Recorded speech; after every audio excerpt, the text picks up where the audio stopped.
പുതിയ ശീലം ഉണ്ടാക്കാൻ നിങ്ങൾ തയ്യാറാണോ? ഞാൻ Ambika Ajesh, certified happiness coach and mind power trainer. എൻ്റെ ഈ വീഡിയോ നിങ്ങൾ സബ്സ്ക്രൈബ് ചെയ്യാണ്ടാണ് കാണുന്നതെങ്കിൽ ദയവേത് സബ്സ്ക്രൈബ് ചെയ്ത് എന്നെ ഒന്ന് സപ്പോർട്ട് ചെയ്യണം. ഇത് ഞാൻ നിങ്ങളോട് പറയാൻ പോകുന്നത് നിങ്ങളുടെ ജീവിതത്തെ തന്നെ മാറ്റിമറിക്കാൻ കഴിയുന്ന ഒരു ശക്തമായ ഒരു ആശയത്തെക്കുറിച്ചാണ്. ഒറ്റ ചോദ്യം മാത്രം: നിങ്ങൾ എത്ര തവണ പുതിയ ശീലങ്ങൾ തുടങ്ങാൻ ശ്രമിച്ചിട്ടുണ്ട്? അതിരാവിലെ എഴുന്നേൽക്കണം, വ്യായാമം ചെയ്യണം, കുറച്ച് സമയം ധ്യാനത്തിൽ ഇരിക്കണം, പുസ്തകം വായിക്കണം, ഫോൺ ഉപയോഗം കുറയ്ക്കണം തുടങ്ങിയ പുതിയ പുതിയ ശീലങ്ങൾ നിങ്ങൾ എത്ര തവണ തുടങ്ങാൻ ശ്രമിച്ചിട്ടുണ്ട്? പക്ഷേ കുറച്ച് ദിവസങ്ങൾക്ക് ശേഷം നമ്മൾ വീണ്ടും പഴയ അവസ്ഥയിലേക്ക് തന്നെ തിരികെ പോകുന്നുണ്ട്. നിങ്ങൾ പോയിട്ടില്ലേ? എന്തുകൊണ്ടാണ് ഇത് സംഭവിക്കുന്നത്? കാരണം നമ്മളിൽ പലരും ഒരു വലിയ തെറ്റ് ചെയ്യുന്നു. നമ്മൾ പുതിയ ശീലങ്ങൾ സൃഷ്ടിക്കാൻ ശ്രമിക്കുന്നു, പക്ഷേ പഴയ ശീലത്തെ നമ്മൾ ഒഴിവാക്കുന്നില്ല. ആദ്യത്തെ 21 ദിവസം പഴയ ശീലം ഒഴിവാക്കുക.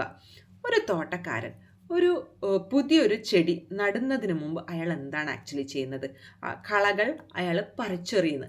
അതുപോലെ തന്നെ നിങ്ങൾ ഒരു പുതിയ ശീലം വളർത്തണമെങ്കിൽ ആദ്യം പഴയ ശീലം നമ്മുടെ ഉള്ളിൽ നിന്ന് നീക്കം ചെയ്യണം. നമ്മൾ പഴയ ശീലമൊന്നും ഒഴിവാക്കാതെ പുതിയ ശീലം എങ്ങനെയെങ്കിലും പെട്ടെന്ന് കൊണ്ടുവരണം. നമുക്കെല്ലാം പെട്ടെന്ന് വേണം, അതല്ല നമ്മുടെ എല്ലാം പ്രശ്നം.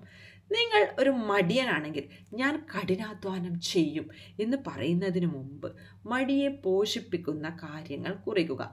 അമിതമായ സോഷ്യൽ മീഡിയ യൂസേജാണ് നമ്മുടെ ഒരു പ്രശ്നമെങ്കിൽ നമ്മൾ എങ്ങനെ അത് കൺട്രോൾ ചെയ്യുമെന്ന് നമ്മൾ മനസ്സിലാക്കണം. നെഗറ്റീവ് തിങ്കിങ് ആണെങ്കിൽ ആദ്യം അത് തിരിച്ചറിയുക.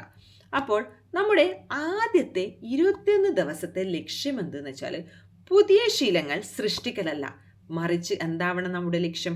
പഴയ ശീലങ്ങൾ ഒഴിവാക്കുകയായിരിക്കണം നമ്മുടെ ഫസ്റ്റ് 21 ഡേയ്സിൽ ലക്ഷ്യം. അടുത്ത 21 ദിവസം നമ്മുടെ മനസ്സൊരു കൺഫ്യൂസ്ഡ് സ്റ്റേറ്റിലായിരിക്കും. എന്താണെന്ന് വെച്ചാൽ പഴയ ശീലം നമ്മൾ ഉപേക്ഷിച്ചു, എന്നാൽ പുതിയ ശീലം ഒട്ടും നമ്മളിലേക്ക് വന്നിട്ടില്ല. അപ്പോൾ ആ ഒരു സ്റ്റേജിലാണ് പലരും തോറ്റുപോകുന്നത്.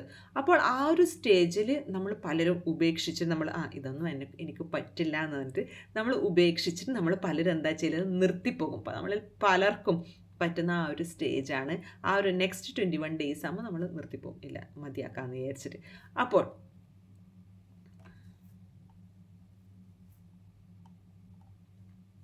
പക്ഷേ വിജയിക്കുന്നവർ എന്താണ് ചെയ്യുന്നത്? വിജയിക്കുന്നവർക്ക് മറ്റുള്ളവരെക്കാൾ വലിയൊരു കഴിവൊന്നുമില്ല. പക്ഷെ അവർ ഒറ്റ കാര്യം മാത്രം ചെയ്യുന്നു: അവർ പാതി വഴിയിൽ വെച്ച് ഉപേക്ഷിച്ച് പോകുന്നില്ല. അവർക്കിങ്ങനെ കൺഫ്യൂഷൻ വരുമ്പോഴും അവർ മുന്നോട്ട് പോകും. നമ്മളെന്താ ചെയ്യും? കൺഫ്യൂഷൻ വരുമ്പോൾ നമ്മളത് മതിയാക്കി പോകും. പക്ഷെ വിജയിക്കുന്നവർ മുന്നോട്ട് പോകും. മോട്ടിവേഷൻ ഇല്ലാത്ത ദിവസങ്ങളിലും അവർ മുന്നോട്ട് പോകും.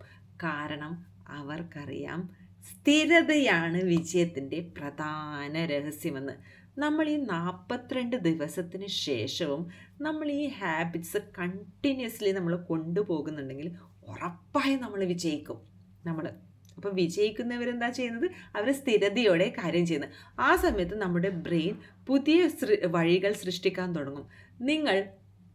നമ്മളിങ്ങനെ നിർബന്ധിച്ച് ചെയ്യുന്നത് പോലെ തോന്നിയ ഒരു കാര്യം അത് ഓട്ടോമാറ്റിക്കലി അത് സ്വാഭാവികമായി പോകും. രാവിലെ എഴുന്നേൽക്കുന്നത് നമുക്ക് ഭയങ്കര എളുപ്പമാകും. വ്യായാമം ജീവിതത്തിൻ്റെ ഭാഗമായി മാറും. നമ്മൾ പിന്നെ ധ്യാനം ഒരു ശീലമാകും. നിങ്ങൾ മാറിയെന്ന് മറ്റുള്ളവർ ശ്രദ്ധിക്കാൻ തുടങ്ങും. മറ്റുള്ളവർ ഇങ്ങനെ ചോദിക്കും. അപ്പോൾ നമ്മൾ എന്താണ് ചെയ്യേണ്ടതെന്ന് വെച്ചാൽ ഒരു ചെറിയൊരു വെല്ലുവിളി. ഇപ്പോൾ തന്നെ നിങ്ങൾ ജസ്റ്റ് ഒരു പേപ്പർ എടുക്കുക, എന്നിട്ട് അതിൽ എഴുതുക നിങ്ങളുടെ ജീവിതത്തെ നമ്മളുടെ ജീവിതത്തെ പിന്നോട്ട് വലിക്കുന്ന ഒരു ശീലം, ഒറ്റൊരു ശീലം മാത്രം നമ്മൾ എഴുതണം. അടുത്ത 21 ദിവസം നമ്മൾ അതിനെ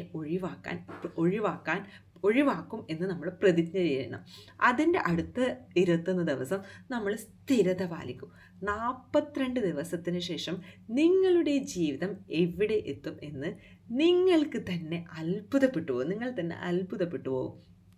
എൻ്റെ ഈ വീഡിയോ നിങ്ങൾക്ക് ഇഷ്ടപ്പെട്ടാൽ ദയവേത് ഷെയർ ചെയ്യാനും സബ്സ്ക്രൈബ് ചെയ്യാനും ഒരു കമൻറ്റ് ചെയ്യാനും മറക്കല്ലേ. അപ്പോൾ നിങ്ങൾ ഇന്ന് മുതൽ നിങ്ങൾ ശ്രമിക്കുക. ആദ്യത്തെ 21 ദിവസം പഴയ ശീലം ഒഴിവാക്കുക. അടുത്ത 21 ദിവസം സ്ഥിരത പാലിക്കുക. 42 ദിവസം കഴിഞ്ഞാൽ പുതിയ നിങ്ങളെ തന്നെ നിങ്ങൾക്ക് കണ്ടെത്താൻ പറ്റും. Thank you.